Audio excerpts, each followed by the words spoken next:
Donald Trump et Joe Biden entament leur premier débat de cette campagne en disant aux électeurs que l'élection de leur adversaire serait catastrophique. Trump affirme que Biden ruine le pays. L'inflation fait rage. La criminalité est hors de contrôle. L'Europe est en plein chaos. Le Moyen-Orient explose. L'Iran prend de l'assurance. La Chine est en marche. Et cet horrible président nous entraîne vers la Troisième Guerre mondiale. Biden estime que Trump ferait régresser le pays.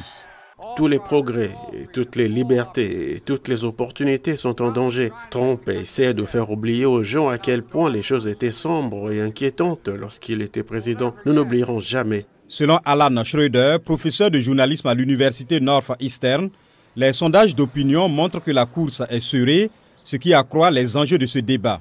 Je pense que cela met une pression égale sur les deux candidats, à la fois en termes d'opportunités que le débat leur offre, mais aussi en termes de risques. Selon Kathleen Hall Jamieson, professeure de communication à l'université de Pennsylvanie, ce débat est unique en ce sens qu'il met en scène à la fois un président en exercice et un ancien président. Le public connaît mieux ces deux candidats en tant qu'individus. Il est plus à même de connaître leur tempérament, leurs habitudes, leurs dispositions d'esprit.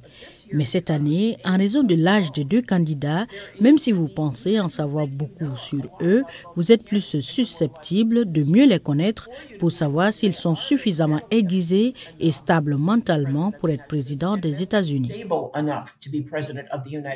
Selon l'analyste politique Brad Hodnell, les débats politiques sont une question de message et de moment.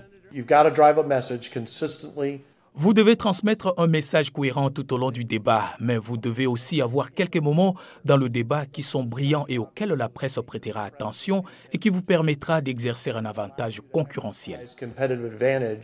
Il s'agit du premier débat présidentiel de l'histoire des États-Unis entre deux personnes n'ayant pas été officiellement désignées comme candidats de leur parti. Il n'y aura pas de déclaration préliminaire ce soir. Les micros des deux candidats seront mis en sourdine tant que ce n'est pas leur tour de parler.